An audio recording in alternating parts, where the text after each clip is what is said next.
சென்னை கிழக்கு மாவட்டத்தின் சார்பாக முப்பெரும் விழா நடந்திருக்கிறது.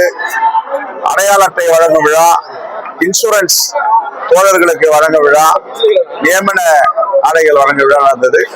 மதுரமாகனியுடைய மாவட்ட தலைவர் இதை சிறப்பாக ஏற்பாடு பண்ணியிருந்தார். எல்லோரும் மகிழ்ச்சி அடைய இங்க இந்த நிகழ்ச்சி முடிவடைந்திருக்கிறது.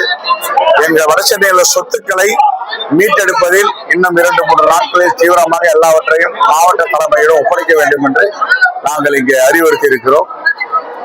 இந்த தேர்தல் என்பது டெல்லி தர்பாருக்கும் தமிழ் மண்ணுக்கும் தமிழ் மக்களுக்குமான தேர்தல்.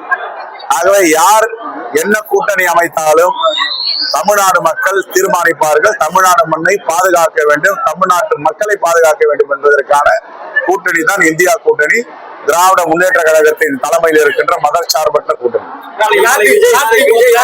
எப்படி மௌனம் காப்பாங்க? கண்டன அறிக்கை கொடுத்திருக்கோம், கண்டிச்சிருக்கோம், தொடர்ந்து பத்திரிகையாளர் சொல்றோம், இப்போ சொல்றோம், வன்மையாக கண்டிக்கிறோம்.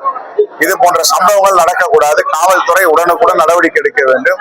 சில கயவாளிகள் தனியாக இருக்கின்ற பெண்களை இப்படி வேட்டையாடுவதை அவர்களுடைய ஆபரேஷன் மூலமாக அவர்கள் பதிலடி கொடுக்க வேண்டும். நீதிமன்றத்தை முன்னிறுத்தி அந்த கயவர்களுக்கு உரிய தண்டனை வாங்கி தர வேண்டும். இந்த தண்டனையை பார்த்து எவரும் இப்படிப்பட்ட ஈன செயலில் ஈடுபடக்கூடாது.